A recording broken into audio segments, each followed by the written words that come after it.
আল্লাহ challenge দিয়ে বললেন তোমরা রুহু বানাতে পারবা না। কিন্তু ইউনাইটেড স্টেটস অফ আমেরিকার একজন মেডিকেল সায়েন্টিস্ট উনি চ্যালেঞ্জ গ্রহণ করে বলেছে আমি রুহু বানায় ছাড়বো। 7 বছর উনি গবেষণা করেছেন, মাগার রুহুর দেখা পায় না। মুমূর্ষু রোগী নিয়ে ওনার কাজ, কখন যে দেহ থেকে রুহুটা উড়াল দেয় টেরই পাওয়া যায় না। এবার তার মাথায় আসলো এক বুদ্ধি, সে চিন্তা করলো বুলেট প্রুফের গ্লাস দিয়ে আমি ছোট্ট একটা রোম বানাবো। কি proof? Bullet proof. Bullet proof হচ্ছে এমন প্রুফ গুলি মারলে ঢুকে না। এই যে আমাদের মাননীয় প্রধানমন্ত্রী মহোদয়, রাষ্ট্রপতি মহোদয় যে গাড়িতে চড়ে, এই গাড়িগুলো বুলেট প্রুফ, কেউ গুলি মারলেও ঢুকবে না, ঠিক কিনা?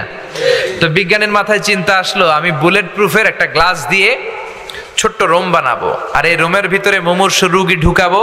এটার ভিতরে কেউ মরলে রুহু আর বেরোতে পারবে না, যেহেতু বুলেট প্রুফ। কত বড় উল্লুক্কা পাঠা! তো গ্লাস ফিটিং করা ছোট্ট একটা রুম বানিয়েছে, আর তার টিমের সবাইকে নিয়ে সে বলল আজকে আমি রুহু ধইরা ছাড়ুম। রুহু কেমনে বেরোয় আমি দেখবো, কারণ বুলেট প্রুফের গ্লাস দিয়ে, টেম্পার গ্লাস দিয়ে আমি ছোট্ট রুম বানিয়েছি, এটার ভেতরে মুমূর্ষু রুগী ঢুকাবো। যাও আইসিইউ থেকে রুগী ধরে আনো। মুমূর্ষু এক রুগীরে ধরে নিয়ে আসছে, মুখের মধ্যে মাস্ক পরানো, কৃত্রিমভাবে লাইফ সাপোর্টে রাখা, অক্সিজেন দেয়া হচ্ছে। মেডিকেল টিমের প্রধান বলে গ্লাস ফিটিং করা রুমের ভিতরে ঢুকা, তার আগে তার বিপি মাপ মানে ব্লাড প্রেশার চেক করে বলে বিপি ইজ ওকে। এবার বলল তার ওজন মাপ, তারা ওজন মাপলো, ওজন পাওয়া গেল 80 কেজি। কয় কেজি? 80 কেজি। এবার বলল ওকে, বিপিও ঠিক আছে, ওজন 80 কেজি। এবার গ্লাস ফিটিং করা রুমের ভিতরে ঢুকায় দেয়, দেখি রুহু কেমনে বেরোয়। ঢুকায় দেওয়ার পরে মেডিকেল টিমের প্রধান বলে তার লাইফ সাপোর্টটা খুলে ফেল, অক্সিজেন খুলে ফেল। সবাই বলে স্যার অক্সিজেন খুলে ফেললে তো এটা মরে যাবে। মেডিকেল টিমের প্রধান বলে মারার জন্যই তো আনছি, এটা না মরলে আমি রুহু দেখমু কেমনে।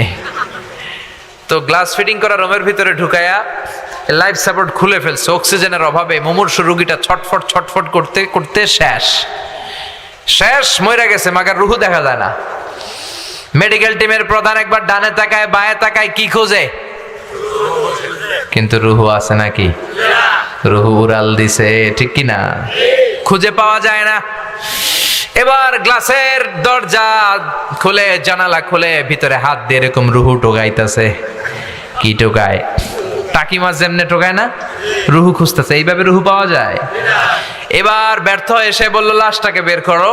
বের করার পরে চেক দা বিপি, বিপি মাপো, ওজন মাপো। বিপি নাই, কারণ মরে গেছে। মরে গেলে মানুষের এই যে ধাক্কাটা থাকে, কিন্তু ওজন আছে না নাই? মরার আগে ছিল 80 কেজি, এখন ওজন দিয়া দেখে ওজন হয়ে গেছে 78 কেজি। মরার আগে ছিল কয় কেজি? মরার পরে লাশ বের করে এবার ওজন স্কেলে শোয়ানোর পরে দেখা যাচ্ছে যে ওজন হয়ে গেছে 78 কেজি। কয় কেজি কমছে? কয় কেজি? বিজ্ঞানী কয় আমি পাইছি। সবাই কয় কি পাইছেন? কয় রুহু। কেমনে পাইলেন? কয় মরার আগে লোকটা ছিল 80 কেজি, মরার পরে হয়েছে 78 কেজি, কমছে 2 কেজি। তার মানে যে এটা উড়াল দিছে ওইটাই 2 কেজি। যেহেতু আগে ছিল 80, এখন 78, 2 কেজি কমলো কেন? যেহেতু কমছে তার মানে কিছু একটা তো বেরোইছে, ওইটাই 2 কেজি। কয় আমি পাইছি, রুহু পাইছি। কিন্তু বিজ্ঞানীদের নিয়ম হচ্ছে একটা রেজাল্ট পেয়ে আপনি ফাইনাল কথা বলতে পারবেন না, আরো কিছু নমুনা সংগ্রহের দরকার আছে না নাই? মেডিকেল টিমের প্রধান বলে আরেকটা মুমূর্ষু রোগীরে আন। বিপি মাপ, বলে বিপি ওকে। ওজন মাপ, কয় ওজন 70 কেজি। কয় কেজি? আরো জোরে, কয় কেজি? বলে এইটারও ঢুকা। এটারও ঢুকাইয়া লাইফ সাপোর্ট খুলে ফেলছে। আইসিইউর যেই লাইফ সাপোর্টটা খুলে ফেলার কারণে অক্সিজেন নাই, এই লোকটাও অক্সিজেনের অভাবে খিচুনি দিয়ে মরে গেছে। এবারও রুহু খুঁজে পায় না। কয় লাশ বাইর কর। বের করার পরে বিপি মাপ, বিপি নাই। ওজন চেক কর, কয় ওজন হয়ে গেছে 71 কেজি। মরার আগে ছিল কয় কেজি?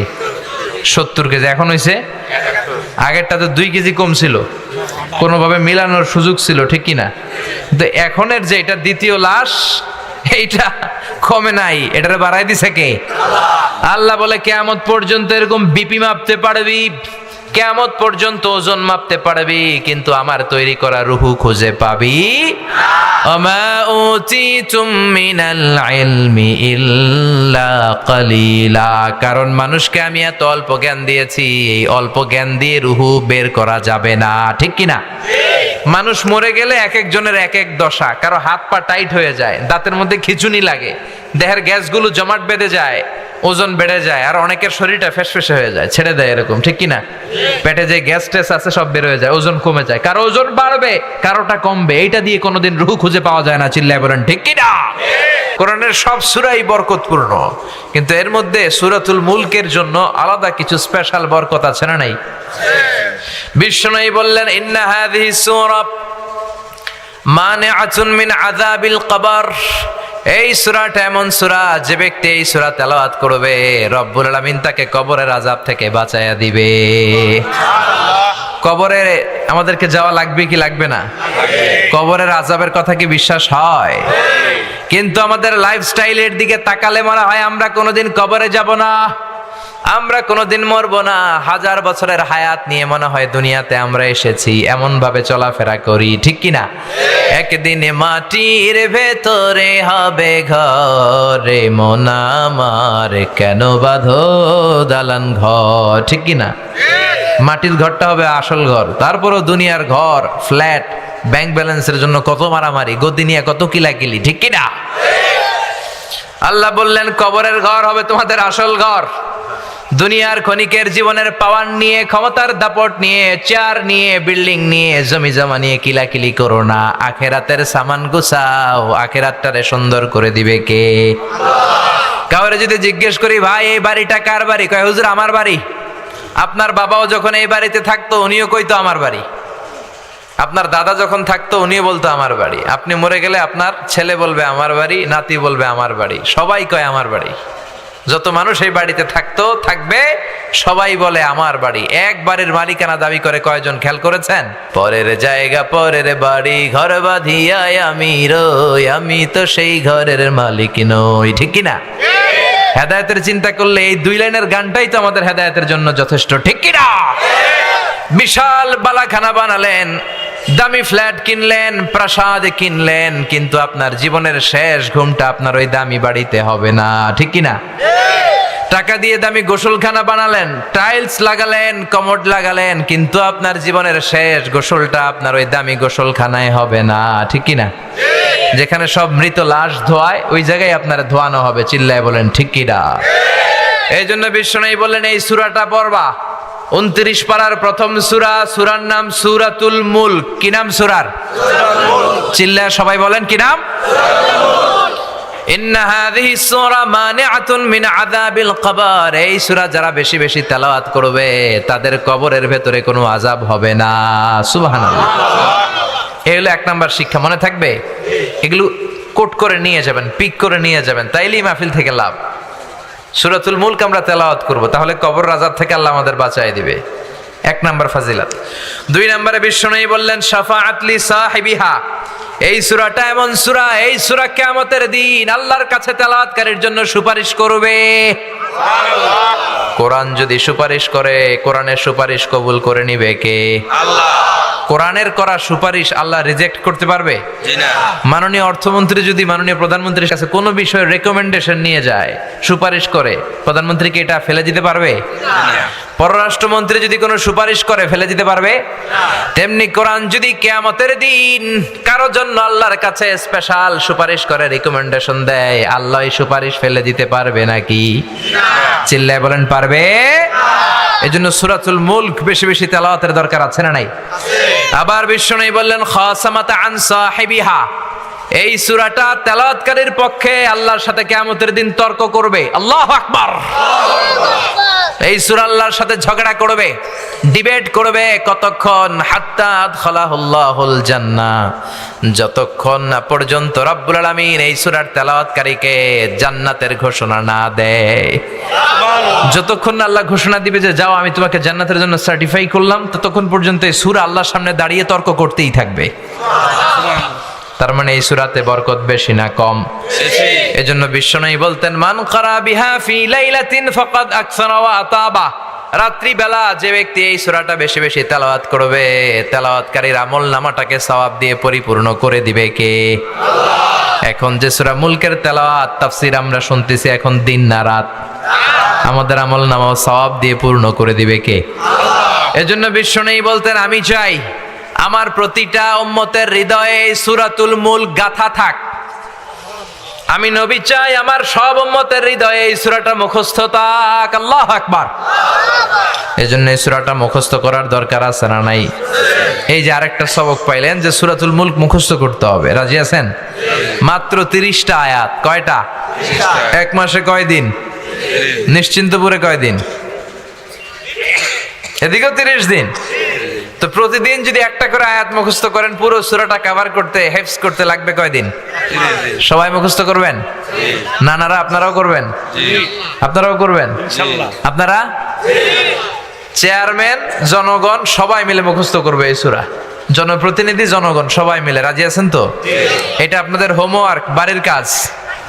বাড়ির কাজ দিয়ে গেলাম, মুখস্থ হইলে ইমাম সাহেবরে শোনাবেন। রাজি আছেন? রাজি আছেন? দিস সূরা is an eye opener for you. এই সূরা আপনার দৃষ্টিকে খুলে দিবে, আপনার ঘুমন্ত বিবেককে জাগিয়ে তুলবে, আপনার মধ্যে একটা পরিবর্তন নিয়ে আসবে। বিশেষ করে আল্লাহ তাআলা নাস্তিকদের জন্য এই সূরার ভিতরে কিছু ডোজ দিয়েছেন, যারা বলে আল্লাহ বলতে কিছু নাই, স্রষ্টা বলতে কিছু নাই, there is no creator in this world. পৃথিবীতে নাকি কোনো স্রষ্টা নাই, সব নাকি এমনি এমনি হয়েছে, এরকম কিছু কথা বলে, এরকম উল্লুক্কা পাঠা আছে না নাই? আল্লাহ বলে আমার সৃষ্টির দিকে তাকা, আমার সৃষ্টির ভেতরেই আমি আল্লাহর নিদর্শন আছে না নাই? পাহাড়ের দিকে তাকা, সাগরের দিকে তাকা, ঝর্ণার দিকে তাকা, বুঝতে পারবি এই ঝর্ণারও একজন মালিক আছে না নাই? ঝর্ণা ঝর্ণা ঝর্ণা রে, বলনা বলনা বলনা রে, কারবি রহে পাগল পড়া তুই। সুবহানাল্লাহ পড়েন। আপনি যখন কক্সবাজারে যাবেন, the longest sea beach in the world, 155 kilometre গেছেন? গেলে দেখবেন কি সাগরের ঢেউ। এই সাগরের দিকে তাকালে মনের অজান্তে আপনার মাথায় এটা চলে আসবে যে এই সাগর এমনি এমনি হতে পারে না, এই সাগরের একজন স্রষ্টা আছে না নাই? আপনি যদি বাংলাদেশের সবচেয়ে বড় পাহাড় ময়মনসিংহের গারো পাহাড়ে যান, কিংবা বান্দরবানের তাজিংডং বিজয়, চিম্বুক পাহাড়, কেওক্রাডাঙে যান, পাহাড়গুলো দেখলে বুঝবেন এই পাহাড়েরও একজন মালিক আছে না নাই?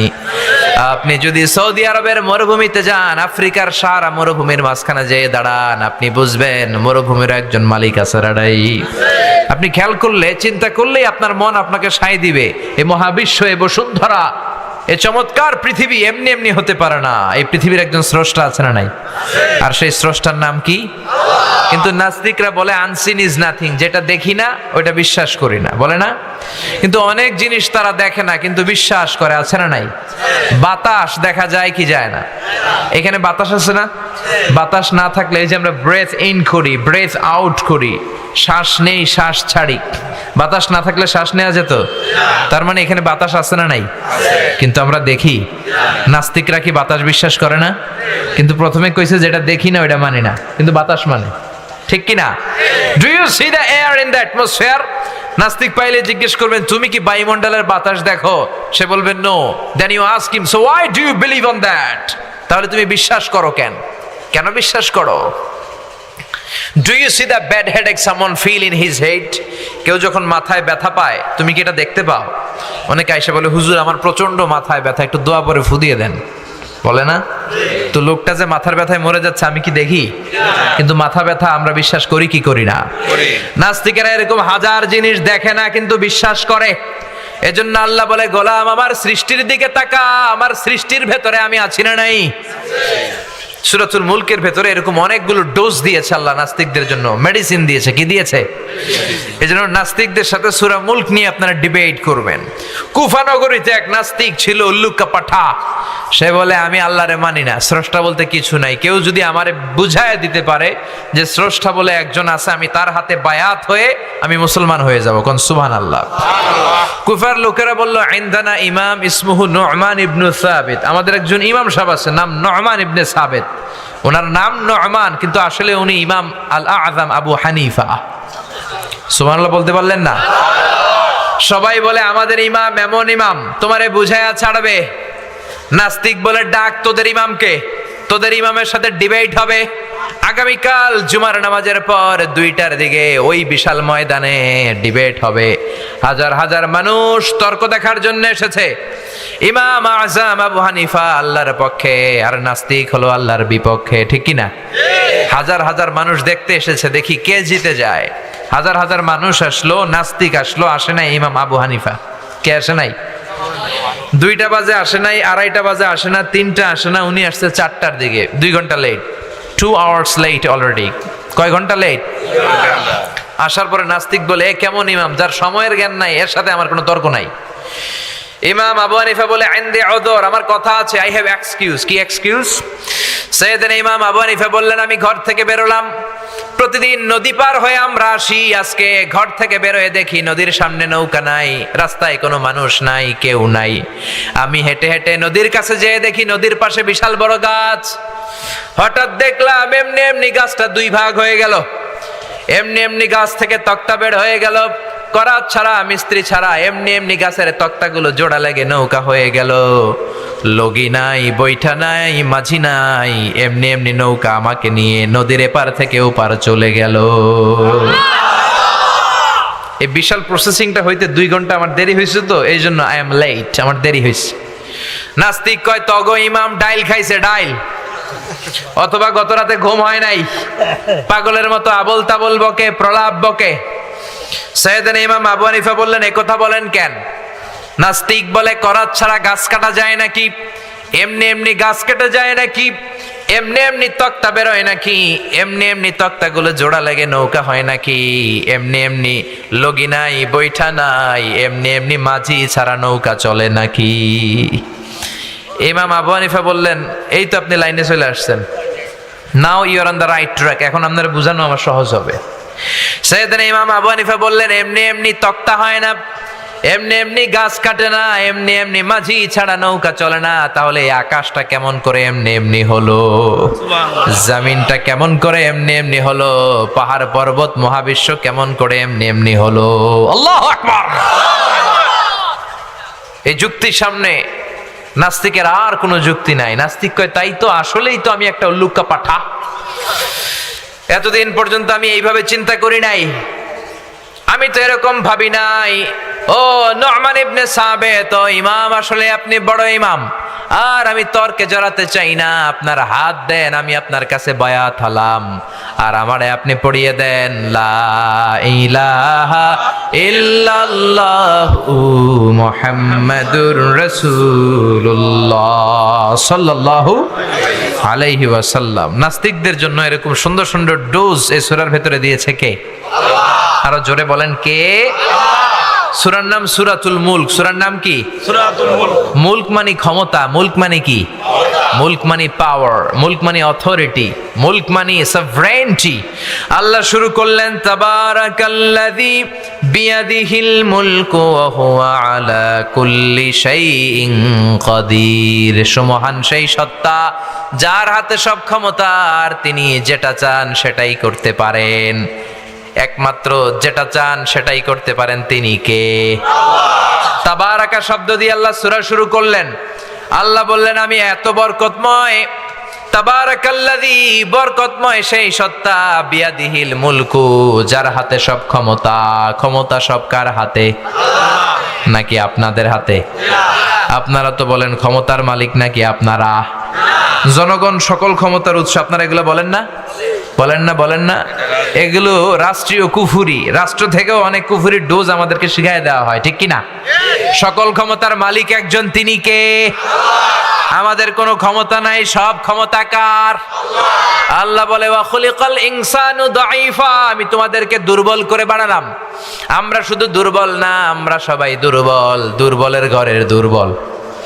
আমি দুর্বল, আমার বাবা দুর্বল, আমার দাদা দুর্বল, আমার 14 গোষ্ঠী দুর্বল, তার মানে দুর্বলের ঘরের সবল একজন, তিনি কে? ক্ষমতা একজনের, কার? মনে থাকবে?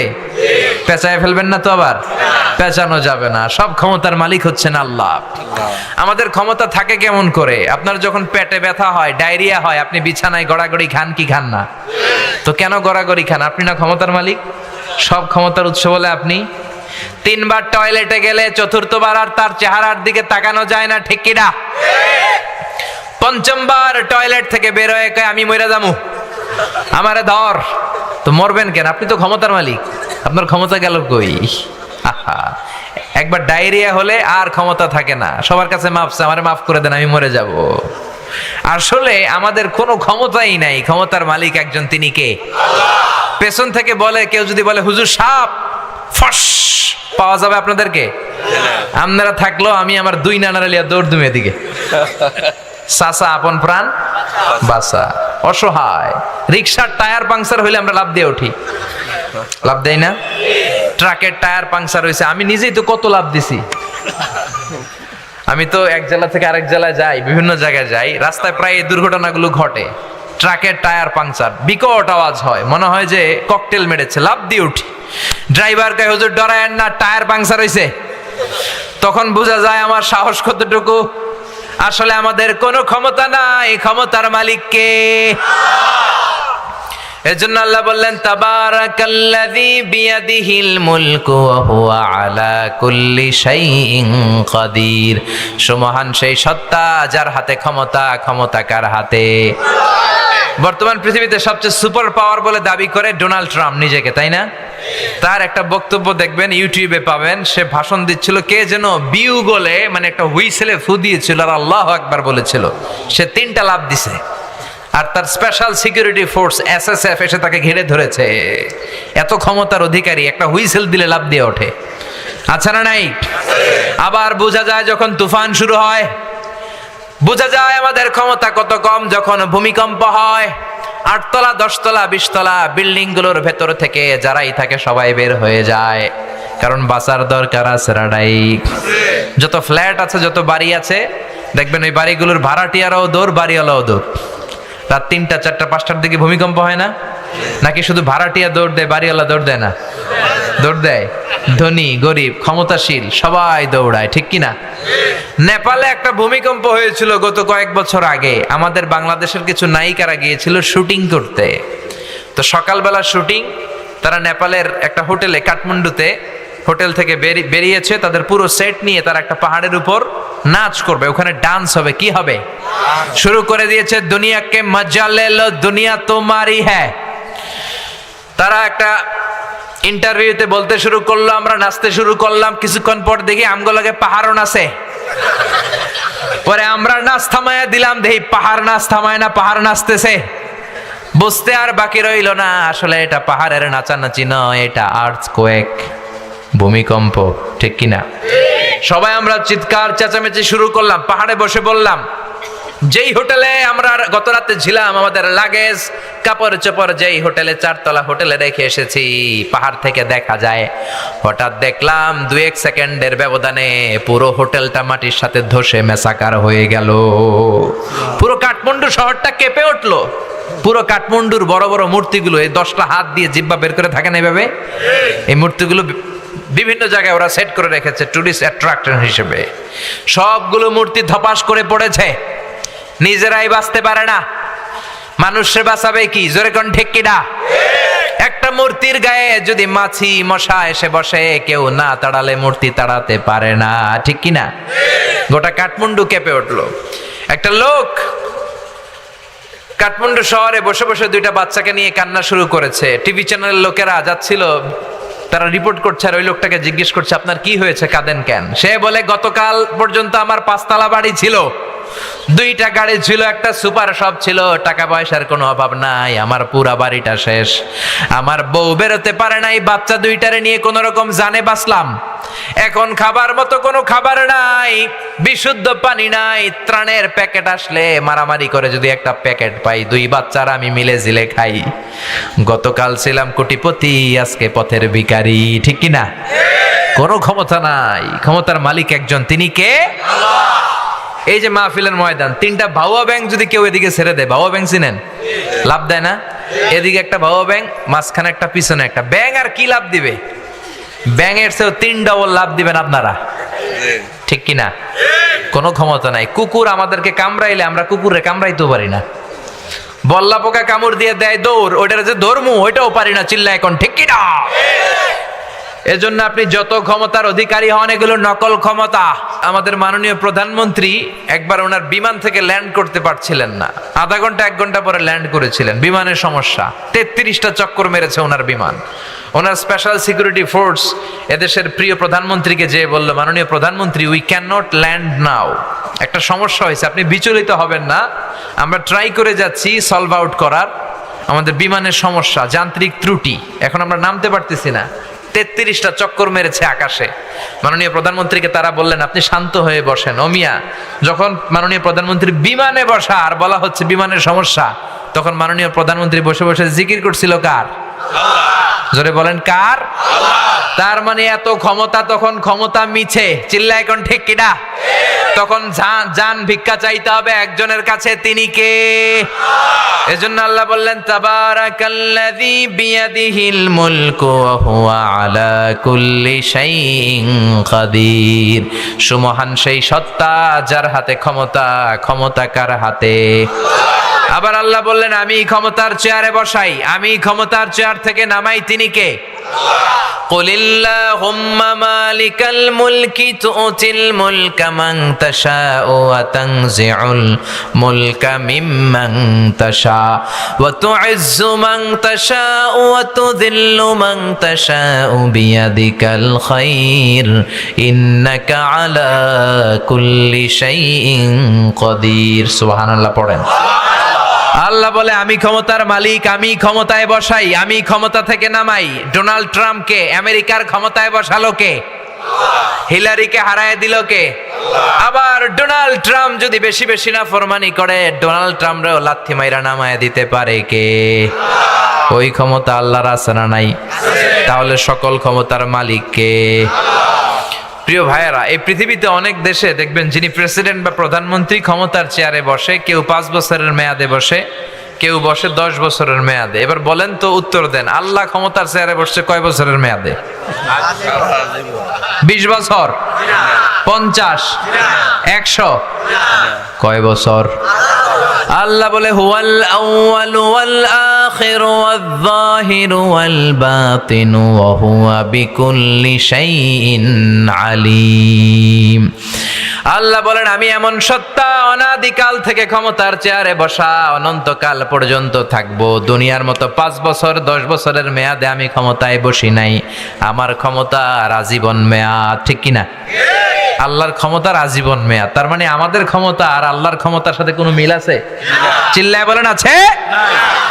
আবার পৃথিবীর অনেক দেশে দেখবেন ডেমোক্রেটিক সিস্টেমে ভোটে জিতে ক্ষমতায় যেতে হয়। আল্লাহ কি ভোটে জিতে আসছে? কথা বলতে হবে চিল্লায়, ভোটে জিতে আসছে? অনেক দেশে ডিক্টেটরশিপ মানে স্বৈরাচারী পদ্ধতি, জোর যার মুল্লুক তার। আল্লাহর ক্ষমতা কি এরকম? অনেক দেশে মোনার্কি সিস্টেম, রাজতন্ত্র, রাজার পোলা রাজা। আল্লাহর বাপ ছিল রাজা, এজন্য আল্লাহও রাজা। এরকম এরকম আল্লাহ বলে, আমার ক্ষমতা এরকম না। কুল হুয়াল্লাহু আহাদ আল্লাহুস সামাদ লাম ইয়ালিদ ওয়া লাম ইউলাদ ওয়া লাম ইয়াকুল লাহু কুফুয়ান আহাদ। লাম ইয়ালিদ ওয়া লাম ইউলাদ, আমি আল্লাহ কাউরে জন্ম দেই নাই, কারো ঔরসে আমি আল্লাহ জন্ম নেই নাই, ঠিক কি না? পৃথিবীর শুরু থেকে আমি ক্ষমতার চেয়ারে বসে আছি, শেষ পর্যন্ত থাকবো, তিনি কে? আবার পৃথিবীর অনেক দেশে দেখবেন ক্ষমতায় যেতে হলে জোট করা লাগে, কোয়ালিশন করা লাগে। বাংলাদেশে জোটের রাজনীতি আছে না নাই? প্রথমে শুরু হইলো 4 দলীয় জোট, তারপরে 14 দলীয়, এরপরে 18 দলীয়, এরপর 20 দলীয়, এরপরে মহাজোট, এবার হবে মহাজোট, ঠিক কিনা? তো আল্লাহর ক্ষমতায় যাওয়ার জন্য কি জোট করা লাগছে? চিল্লায় বলেন, জোট করা লেগেছে? আল্লাহ বলে, আমার ক্ষমতায় কেউ শরীক নাই। ওয়ালাম ইয়াকুল্লাহু শারীকুন ফিল মুলকি ওয়া কাব্বিরহু তাকবীরা। আমার ক্ষমতায় শরীক দল নাই, আমার ক্ষমতায় কোয়ালিশন নাই, আমার ক্ষমতায় কেউ জোট নাই। আমি একা একাই সব ক্ষমতার মালিক। চিল্লায় বলেন ঠিক কিনা? আবার পৃথিবীর অনেক দেশে দেখবেন জোর করে যিনি রাজা বা সুলতান বা প্রেসিডেন্ট বা প্রধানমন্ত্রী আন্দোলন করে তারে ক্ষমতার চেয়ার থেকে নামানো হয়। এরকম গণ অভ্যুত্থানের ইতিহাস পৃথিবীতে আছে না নাই? আমি মিশরে ছিলাম 5 বছর। মিশরে একটা আন্দোলন হলো, হুসনি মুবারক ছিল প্রেসিডেন্ট, সবাই মিলে এর টাইনা নামাইছে। তা আমরাও যদি পৃথিবীর সবাই মিলে আল্লাহর বিরুদ্ধে একটা আন্দোলন করি, আল্লাহর টাইনা নামানো যাবে না? যাবে না? না? আচ্ছা, পৃথিবীতে যত জিন আছে, জিনেরা যদি বলে আমরাও মানুষের সাথে একাত্মতা ঘোষণা করলাম, আল্লাহরে আমরা মানি না, তাহলে তো আল্লাহ ক্ষমতা থেকে নেমে যাবে নাকি? ফেরেশতারাও যদি কয় আমরা মানি না, মানুষ জিন ফেরেশতা 3 দলীয় জোট এরকম আন্দোলন করলে আল্লাহর ক্ষমতা শেষ? কথা বলবেন, আল্লাহর ক্ষমতা শেষ হবে? আল্লাহ বলে, ওয়া আন্নাকুম গায়রু মুজিজিল্লাহ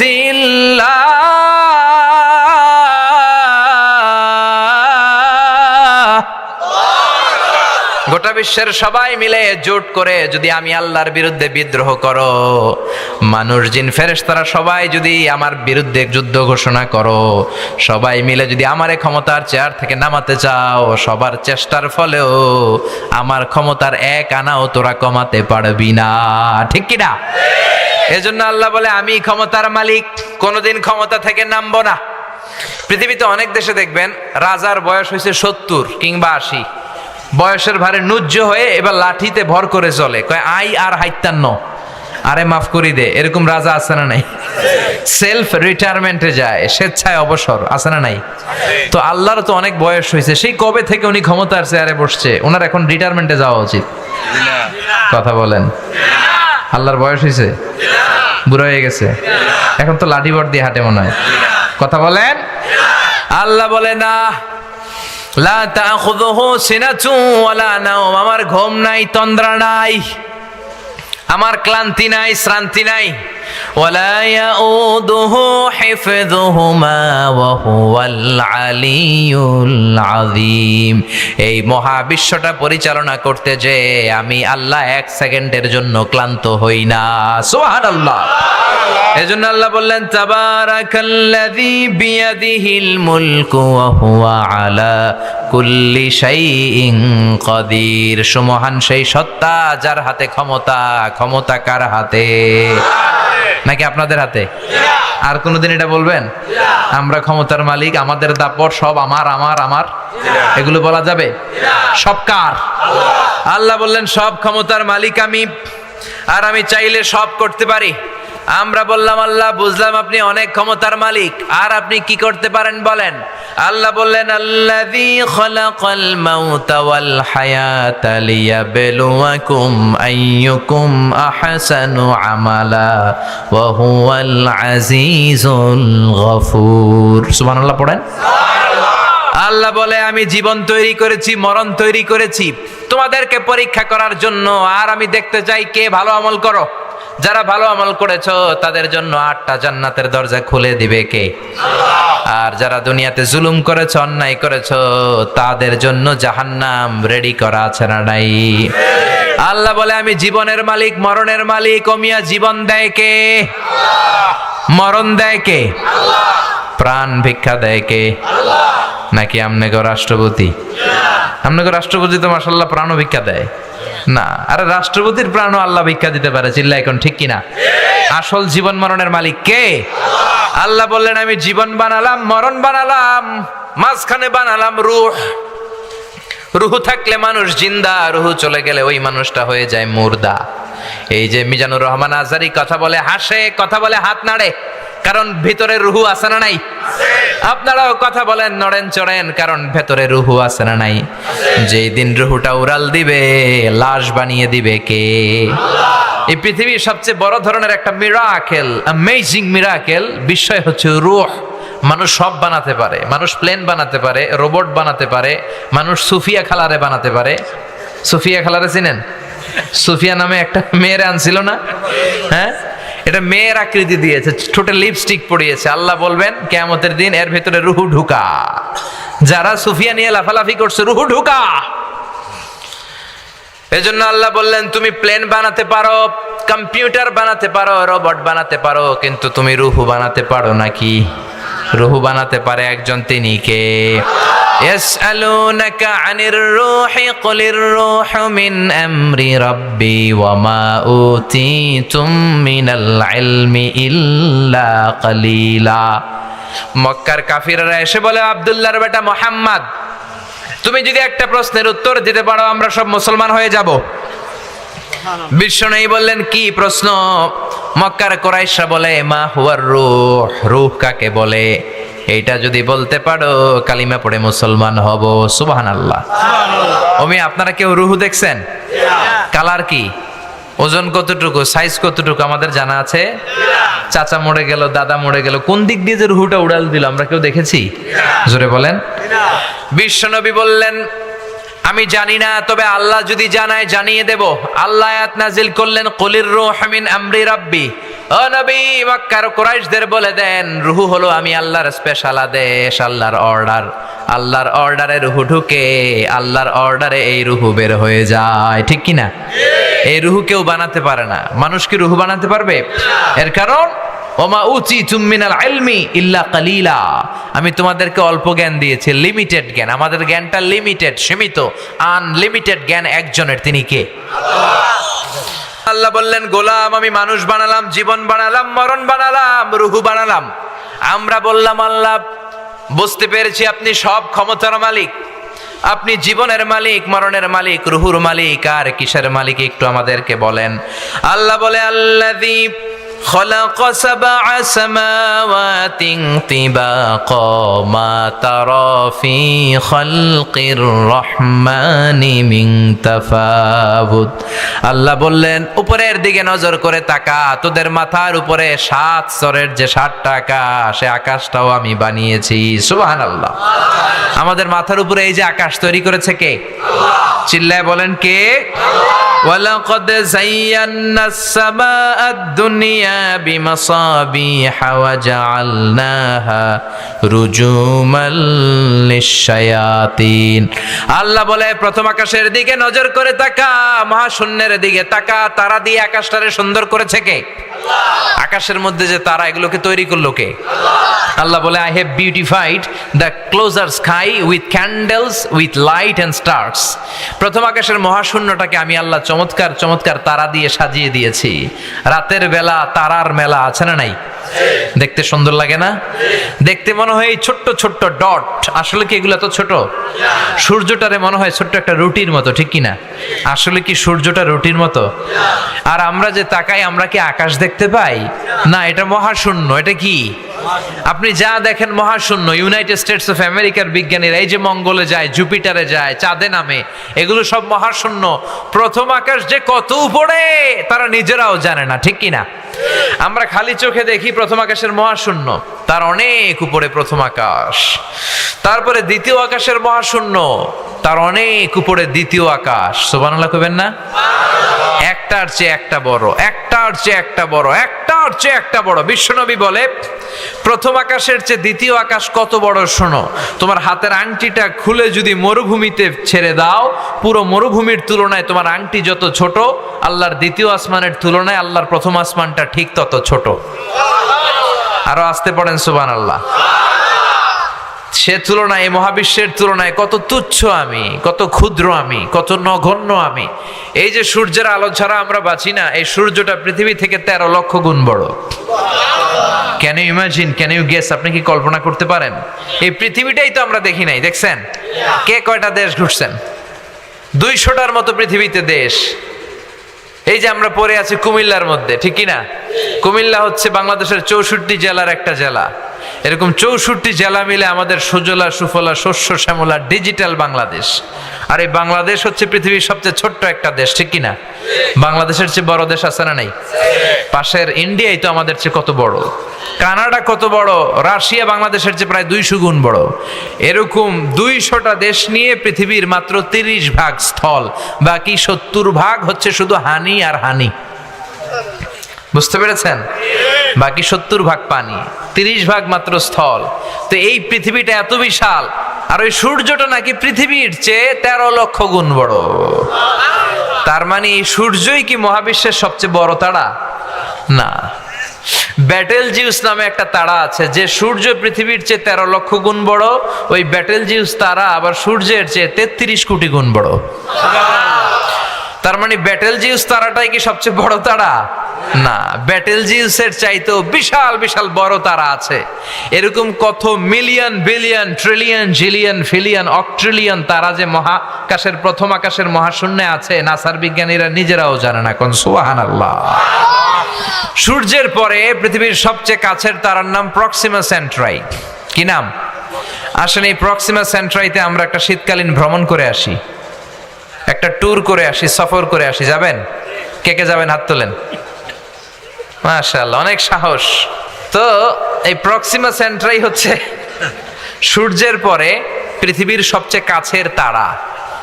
এই পৃথিবীর সবচেয়ে কাছের যেই তারাটা, এই তারাটাতে যদি আমরা ট্যুর করতে যাই, তাহলে আমাদের কিছু প্রিপারেশনের দরকার আছে না নাই? 2.3 লাইট ইয়ার আলোকবর্ষ দূরে পৃথিবী থেকে সবচেয়ে দূরের যেই তারাটা, ওইখানে তো আমরা যাইতেই পারবো না। সবচেয়ে কাছের যেই তারা প্রক্সিমা সেন্ট্রাই, ওখানে যদি আমরা যাই, আমরা প্লেন দিয়ে যেতে পারবো না, আমাদেরকে রকেট দিয়ে যেতে হবে, ঠিক কিনা? কারণ বর্তমান পৃথিবীর সবচেয়ে দ্রুতগামী বিমানটার নাম হচ্ছে বোম সুপারসনিক। এটা হচ্ছে সবচেয়ে দ্রুতগামী প্যাসেঞ্জার প্লেন, যাত্রী নিয়ে উড়ে 1200-1300 কিলোমিটার বেগে এটা ছোটে। এর আগে ছিল কনকর্ড, এটা 1000 কিলোমিটার বেগে ছুটতো। এই কনকর্ড নর্থ আটলান্টিককে পাড়ি দিতে, আড়াআড়ি পাড়ি দিতে 4 ঘন্টা লেগে যেত 1000 কিলোমিটার বেগে ছোটার পরেও। তো আমরা এই বোম সুপারসনিক দিয়েও ওই তারাতে নামতে পারবো না, কারণ প্যাসেঞ্জার বিমান দিয়ে মাধ্যাকর্ষণ শক্তি ভেদ করা যায় না। আমাদের যেতে হবে রকেট দিয়ে। জোরে বলেন কি দিয়ে? যারা যারা হাত তুলছিলেন আমার সাথে যাবেন তো? হ্যাঁ, শীতকালীন পিকনিক করব আমরা কোথায়? পৃথিবী থেকে সবচেয়ে কাছের যেই তারাটা, ওখানে যে আমরা নেমে পিকনিক করব। রাজি আছেন? হাত যারা তুলেছেন রাজি আছেন নাকি ভয় ঢুকে গেছে অন্তরে? তো আমাদের যেতে হবে রকেট দিয়ে। আমরা যাব অ্যাপোলো 11 নামে একটা রকেট আছে, যেটা দিয়ে নীল আর্মস্ট্রং 1969 সালে চাঁদে নেমেছিল। এই ঘটনাটা আমরা জানি না? উনি চাঁদে নেমেছিল, এডউইন অলড্রিন আর মাইকেল কলিন্সকে নিয়ে চাঁদে নেমেছিল। ওই রকেটটা দিয়ে যাব। ওই রকেটটা সেকেন্ডে চলে 11 কিলোমিটার বেগে, মিনিটে চলে 660 কিলোমিটার বেগে, ঘন্টায় চলে 39,000 কিলোমিটার বেগে। সুবহানাল্লাহ বাড়িতে যেয়ে বলেন, চিল্লায় পড়েন আল্লাহু আকবার। একটা রকেট না ঘন্টায় 39,000 কিলোমিটার দূর চলে যাবে 1 ঘন্টায়। এখান থেকে আমেরিকা কত দূর হবে? 8-10 হাজার কিলোমিটার। তার মানে এটা দিয়ে 4-5 বার আমেরিকায় আসা যাওয়া করা যাবে। চিল্লায় কোন সুবহানাল্লাহ। তো আমরা যদি এটা দিয়ে পৃথিবীর সবচেয়ে কাছের যেই তারা প্রক্সিমা সেন্ট্রাইতে যেতে চাই, কোন রকেটটা দিয়ে? অ্যাপোলো 11 রকেট দিয়ে। যে রকেটটা ঘন্টায় চলে কত হাজার কিলোমিটার বেগে? 39,000 কিলোমিটার বেগে। এটা দিয়ে যদি পৃথিবী থেকে ওখানে আমরা নামতে চাই, আমাদের 1,15,000 বছর লেগে যাবে। যেই রকেটটা ঘন্টায় 39,000 কিলোমিটার বেগে ছুটে, এত দ্রুতগামী রকেট দিয়েও যদি আমরা পৃথিবীর সবচেয়ে কাছের তারায় পিকনিক করতে যাই, তাহলে আমাদের 1,15,000 বছর লেগে যাবে। আল্লাহ যদি বলে যাও আজহারি, তোমার যেহেতু এত শখ, যারা যারা হাত তুলছে তাদেরকে নিয়ে ওখানে পিকনিক করতে যাও, আমি তোমাদের সবাইকে 1,15,000 বছর হায়াত দিয়ে দিলাম। যারা হাত তুলছেন, আমরা যদি যাওয়া শুরু করি, আমরা যেতে যেতে বাকিরা সব মরে ভূত হয়ে যাবে। শুধু তারাই না, আমাদের ছেলে মেয়ে নাতি নাতকর সব মরতে থাকবে। মরতে মরতে মরতে মরতে 6,000 প্রজন্ম যখন মরে যাবে, 6,000 জেনারেশন যখন শেষ হয়ে যাবে, তখন ওই তারাতে আমাদের নামার সময় হবে। সুবহানাল্লাহ কইতে পারলেন না? এজন্য আল্লাহ বলে, ওয়ালাকাদ যায়্যানাস সামাআদ দুনিয়া বিমাসাবিহা ওয়া জাআলনাহা রুজুমান লিশ-শায়াতিন। এরকম বিশাল বিশাল তারা দিয়ে প্রথম আকাশের মহাশূন্যটারে সাজিয়ে দিয়েছে কে? এরপর আল্লাহ বললেন, ওয়াসিররু কাওলাকুম আও ইজহারু বিহি ইন্নাহু আলিমুম বিদাতিস সুদূর। তোমরা প্রকাশ্যে কথা বলো কিংবা গোপনে কথা বলো, কেউ না শুনলেও শুনে কে? এমনকি আমাদের অন্তরেও যেটা চলে সেটাও জানে কে? এই জন্য সব সময় ভালো চিন্তা করার দরকার আছে না নাই? ভালো কাজ করার দরকার আছে না নাই? বেশি বেশি কোরআন পড়ার দরকার আছে না নাই? যেন কানে শুনি সদা তোমার কালাম, হে খোদা চোখে যেন দেখি শুধু কোরআনের আয়াত। শোনো আমার মুনাজাত, শোনো শোনো ইয়া ইলাহি আমার মুনাজাত, শোনো আমার মুনাজাত। পড়েন আমিন। এরপর আল্লাহ বললেন, হুয়াল্লাযী جعل لكم الأرض ذلولا فامشوا في مناكبها وكلوا من رزقه وإليه النشور। তিনি হলেন এমন আল্লাহ যিনি তোমাদের জন্য জমিনটারে সমান করে দিয়েছেন। ঠিক কি না? জমিনটা যদি ফ্ল্যাট সমান্তরাল না হইতো এমনি বসতে পারতেন? এদিকে যদি পাহাড়, এদিকে টিলা, এদিকে উঁচা, ওদিকে নিচা, বসতে পারতেন? এই পৃথিবীর সৌন্দর্যটা যে কত চমৎকার, এটা প্লেনে না চললে বুঝতে পারবেন না। আপনারা প্লেনে চড়ে হজে গেছেন না? জানলার পাশে যারা বসেছেন তারা দেখবেন আমি কমসে কম 10টার মতো প্রায় 10টার উপরে দেশ ঘুরে ফেলেছি, 12টার মতো হবে। তো জানালার পাশে বসে তাকালে দেখা যায় যে পৃথিবী, আকাশ থেকে পৃথিবী দেখতে কেমন, যেখানে পাহাড় ওইটার দৃশ্য একরকম, যেখানে সাগর একরকম, যেখানে মরুভূমি ওইটার ডিজাইন আবার একরকম। আবার বাংলাদেশের এক জেলা থেকে আরেক জেলায় যখন আমরা প্লেনে যাই, যেমন আমরা ঢাকা থেকে রাজশাহীতে যাই মাহফিল করতে প্লেনে, যশোরে নামি প্লেনে, কক্সবাজারে যাই প্লেনে, সিলেটে মাঝে মাঝে প্লেনে যাই সময়কে সেভ করার জন্য। তো তখন এগুলো খুব বেশি উপর দিয়ে ওঠে না, 15,000 ফিট দিয়ে চলে যায় ডোমেস্টিক ফ্লাইটের বিমানগুলো। তখন জানলা দিয়ে দেখা যায় যে কত সুন্দর। বাংলাদেশের কোথাও ফ্লাই করলে আপনার মনে হবে পুরো বাংলাদেশটাকে আল্লাহ সবুজ কার্পেট দিয়ে ঢেকে রেখেছে, সবুজ কার্পেট মনে হয়। চিল্লায় পড়েন আল্লাহু আকবার। আবার আল্লাহ বললেন সবুজ কার্পেট দেখে আনন্দে লাফালাফি করো না, এই কার্পেটের নিচেও আযাব আর গজব আছে না নাই? আকাশের উপরও আযাব আর গজব আছে না নাই?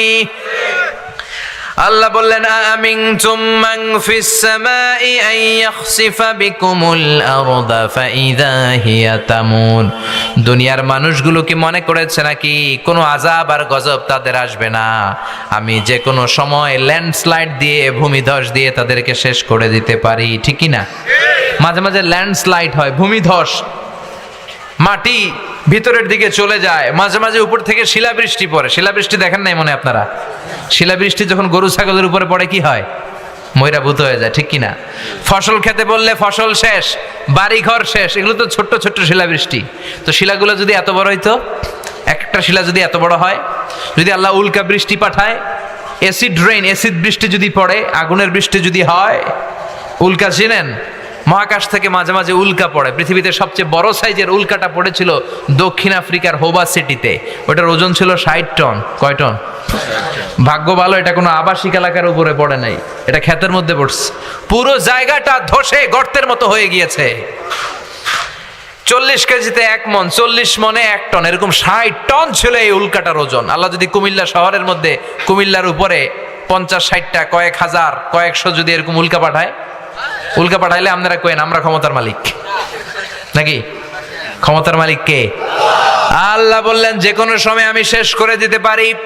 আর বাংলার জমিনে যে পরিমাণে যৌতুক আমরা খাই, ঘুষ খাই, সুদ খাই, ওজনে কম দেই, খাদ্যে ভেজাল দেই, মাছে ফরমালিন দেই, যেই পরিমাণে গদিলইয়া কিলাকিলি করি, যে কোনো সময় আযাব দিতে পারে কে? শুধু বিশ্বনবীর দোয়ার বরকতে আমরা বেঁচে যাই। বিশ্বনবী দোয়া করেছে আল্লাহ কওমে আদকে, কওমে সামুদকে, কওমে শুআইবকে, ওই জাতিদেরকে, পূর্ববর্তী উম্মতদেরকে যেমনি আপনি একবারে আযাব দিয়ে ধ্বংস করে দিয়েছেন, আমার গুনাহগার উম্মতদেরকে একবারে আযাব দিয়ে আপনি শেষ করে দিয়েন না। বিশ্বনবীর দোয়ার বরকতে আমরা বেঁচে যাই। চিল্লায় বলেন ঠিক কিনা? এরপরে আল্লাহ বললেন আওয়ালাম ইয়ারাউ ইলা তাইরি ফাওকাহুম সাফাতিন ওয়া ইয়াকবিদ মা ইউমসিকুহুন্না ইল্লার রহমান ইন্নাহু বিকুল্লি শাইইন বাসীর। সুবহানাল্লাহ। ওই দেখেন এক বল্লা পোকা আসছে, 5 জন এটার কিছু করতে পারি না। আমরা ক্ষমতার মালিক। এক বল্লার লগে 5 জনও পারি না। আল্লাহ বললেন মানুষগুলো নাস্তিক কেমন করে হয়? আওয়ালাম ইয়ারাউ ইলা তাইর, মানুষগুলো কি পাখিগুলোর দিকে তাকায় না? ফাওকাহুম সাফাতিন ওয়া ইয়াকবিদনা, পাখির দিকে তাকালে ওই মানুষের অন্তরে ঈমান ঢুকায়া দিবে কে? আল্লাহ বলে নাস্তিকগুলা কি পাখির দিকে তাকায় না? আপনি যদি পাখির দিকে নজর করেন, এই যে কাক উড়ে, বক উড়ে, শালিক উড়ে, ঘুঘু উড়ে, বাবুই পাখি উড়ে, পাখি নিয়ে যদি আপনি চিন্তা করেন, আপনার মনের অজান্তেই এই উত্তর চলে আসবে যে এই পাখির রব আল্লাহ এটাকে সৃষ্টি করেছে। চিল্লা এখন ঠিক কিনা? এজন্য আল্লাহ বলে ওরা কি পাখির দিকে তাকায় না? ফাওকাহুম, যেই পাখি মানুষের মাথার উপর দিয়ে উড়ে, সাফাতিন, পাখিগুলো তাদের ডানা মেলে দেয়, ওয়া ইয়াকবিদনা, আবার ডানা গুটিয়ে জমিনে নামে। পাখির দিকে নজর করলে ঈমান বাড়ায়া দিবে কে? এই পৃথিবীতে কত ধরনের পাখি যে আল্লাহ তৈরি করেছেন, আপনি জিওগ্রাফিক্যাল চ্যানেল দেখবেন, আপনার ঈমান বেড়ে যাবে। নর্থ আমেরিকাতে হামিং বার্ড নামে একটা পাখি আছে, পৃথিবীর সবচেয়ে ছোট্ট পাখি, সবচাইতে ছোট। এটার প্রাপ্ত বয়স যখন হয় এটা 3, 4, 5 ইঞ্চি বড় হয়। প্রতি সেকেন্ডে এই পাখিটা ডানা ঝাপটায় 80 বার। কয়বার? আচ্ছা আপনি আপনার হাত 1 সেকেন্ডে ঝাপটাতে পারবেন কয়বার? 4 বার, 5 বার? এরপরেই তো শেষ। কিন্তু এই পাখিটা 1 সেকেন্ডের ডানা ঝাপটায় কয়বার? পৃথিবীর সব পাখি শুধু সামনে উড়ে, এই হামিং বার্ড সামনে যেমনি উড়ে পিছনের দিকে উঠতে পারে। সুবহানাল্লাহ বাড়িতে যেয়ে কয়েন। আলপিন সুইফট বার্ড নামে একটা পাখি আছে, সাউথ ইউরোপের আল্পস পর্বতমালার নাম শুনছেন? এই আল্পস পর্বতমালার পাশে এই পাখি থাকে, সুইফট বার্ড। এই পাখি একবার শূন্যে উড়াল দিলে 8 মাস উড়ন্ত অবস্থায় থাকে, আবার জমিনে নামে, আবার উড়াল দিলে আবার 8 মাস। মেঘের আপ থেকে পানি খায়, পোকামাকড় গুলো শূন্য থেকে ধরে খায়, উড়ন্ত অবস্থায় মলত্যাগ করে। একবার উঠলে শূন্যে 8 মাস থাকতে পারে। কোন সুবহানাল্লাহ। হোমা বার্ড নামে একটা পাখি আছে, এই পাখি উড়ন্ত অবস্থায় ডিম পেড়ে দেয়, আর ওই ডিম জমিনে পড়ার আগেই শূন্যে ফেটে বাচ্চা বের হয়ে ওই বাচ্চা উড়তে শুরু করে দেয়। এজন্য আল্লাহ বলে, গোলাম তোরা কি পাখির দিকে তাকাবি না? পাখিকে আরবিতে বলে তয়র, আর বিমানকেও আরবিতে বলে তয়র, ঠিক কিনা? পাখি আরবি যা, বিমান আরবিও তা। Birds and aeroplane maintain the same flying mechanism while flying. পাখি যেমনি উড়ে, বিমানও এমনি উড়ে। এজন্য পাখির উপর গবেষণা করতে করতে আমেরিকার 2 জন ভাই উইলভার রাইট অরভিল রাইট বিমান বানায় ফেলছে। সুবহানাল্লাহ কইতে পারলেন না? 1903 সালে আমরা বানাতে পারি নাই, আমরা শুধু ফতুয়া দেই, তুই কাফের, তুই কাফের, তুই মুশরিক। মারামারি কিলাকিলি আমাদের মধ্যে আছে না নাই? কিন্তু ইহুদি খ্রিস্টান এরা রিসার্চ করে, এদের গবেষণার পাল্লা এত ভারী, এরা বিমান বানায় ফেলছে। একদিন 2 দিনে না, শত শত দিন এই 2 ভাই পাহাড়ের মধ্যে শুয়ে পাখি নিয়ে গবেষণা করেছে, কোরআনের আয়াতের উপর বেসিস করে, যে পাখি কেমন করে উড়ে, কেমন করে নামে। গবেষণা করতে করতে করতে করতে বিমান বানায় ফেলছে। সুবহানাল্লাহ পড়ে। সর্বপ্রথম ফ্রান্সের এক শহর থেকে আরেক শহরে সেফলি বিমান ল্যান্ড করেছে। শুরু হয়ে গেল মানুষের স্বপ্ন পূরণ। আগে মানুষ শুধু পাখির দিকে তাকায় থাকতো আর কইতো, হায় হায় রে, পাখি উড়ে, আমরা উঠতে পারি না। এখন পাখির চেয়েও দ্রুত বেগে আমরা উড়ি, ঠিক কিনা? আপনি যখন হজে যান, উড়ে উড়ে যান না? পাখির গতিতে যান নাকি আরো গতিতে? একটা বিমান যখন ট্যাক্সি করে, মানে শূন্যে জমিনে যখন চড়ে, রানওয়েতে যখন চড়ে, এটাকে ইংরেজিতে ট্যাক্সি বলে। কি বলে?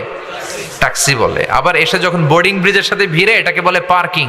আবার শূন্যে থাকলে এটাকে বলে ফ্লাইং, এটা ফ্লাইং অবস্থায় আছে।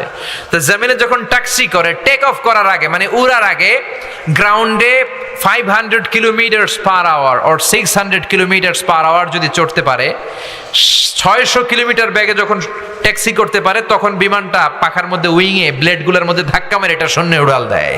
পাখি যেমনি উড়ালটা দেয়, বিমানটাও এমনি উড়াল দেয়। কোন সুবহানাল্লাহ। বানাতে বানাতে মানুষ বানায় ফেলছে বোম সুপারসনিক, পৃথিবীর সবচেয়ে দ্রুতগামী বিমান, ঘন্টায় 1300 কিলোমিটার বেগে চড়ে। সুবহানাল্লাহ পড়বেন না? এয়ার বোয়িং A380 পৃথিবীর সবচেয়ে বড় সাইজের বিমান, 525 জন লোক নিয়ে ওঠে, 4টা ইঞ্জিন, ডবল ডেকার। ও মিয়া, 500-600 লোক যদি থাকে, এদের কয়েকটা করে লাগেজও আছে না নাই? বিমানের ওজন আছে না নাই? সুবহানাল্লাহ কইবেন না? এজন্য আল্লাহ বলে, পাখি নিয়ে গবেষণা কর। পাখির ভেতরে নিদর্শন দিয়েছে কে? আল্লাহ। এই পাখি থেকে গবেষণা করে বিমান আবিষ্কার হলো। এই বিমান আবিষ্কার হওয়ার আগ পর্যন্ত পৃথিবীর সব দেশের ছিল হয় সেনাবাহিনী আর ছিল নৌবাহিনী। বিমান আবিষ্কারের পর শুরু হলো বিমান বাহিনী, এয়ারফোর্স, মিলিটারি। এখন প্রত্যেকটা স্বাধীন দেশের আছে না নাই? এজন্য আল্লাহ বললেন, গোলাম পাখির দিকে তাকা, পাখির দিকে নজর কর। পাখি নিয়ে গবেষণা করলে তোদের ঈমান বাড়িয়ে দিবে কে?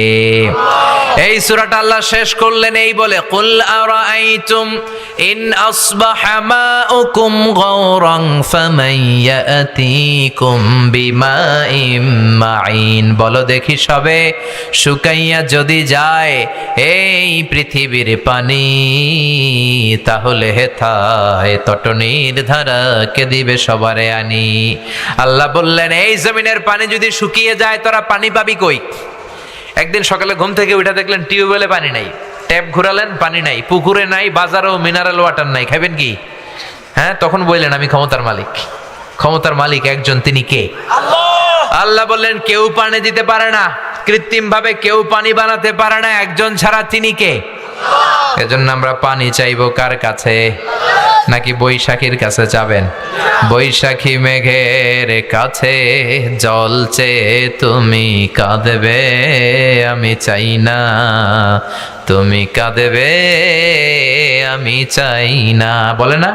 আবার হিন্দুরা ইন্দ্রদেবের কাছে চায়। হিন্দুদের ধর্মবিশ্বাস অনুযায়ী ইন্দ্রদেব বৃষ্টি দেয়। আমরা বলি না, বৃষ্টি দেওয়ার মালিক একজন, মেঘ দেওয়ার মালিক একজন, তিনি কে? আল্লাহ। মেঘে দে পানি দে হে ছায়া দে রে তুই আল্লাহ মেঘে দে। পড়েন সবাই, আল্লাহ মেঘে দে পানি দে হে ছায়া দে রে তুই আল্লাহ মেঘে দে। পানি দেওয়ার মালিক কে? রিজিক দেওয়ার মালিক কে? একদিন ঘুম থেকে উঠে যদি দেখেন ঘরে কোনো খাবার নাই, বাজারও দোকানপাটে কিচ্ছু নাই, খাবেন কি? আপনাকে রিজিক দিব কে? নাকি খাদ্যমন্ত্রী, প্রধানমন্ত্রী? কেউ রিজিক দিতে পারে? আসল ক্ষমতার মালিক একজন, তিনি কে? আমাদের কোনো ক্ষমতা নাই, সব ক্ষমতা কার? এটাই হচ্ছে সূরাতুল মুলকের সেন্ট্রাল থিম, কেন্দ্রীয় আলোচ্য বিষয়। যতদিন পর্যন্ত আল্লাহকে আমরা ক্ষমতার মালিক মনে করব, আল্লাহর কাছে আমরা চাইবো, আল্লাহর ইবাদত করব, আমাদেরকে কেউ পরাস্ত করতে পারবে না। চিল্লায় বলেন ঠিক কিনা? ইসলামিক লাইফ, জীবন গড়ুন কোরআন সুন্নাহর আলোকে।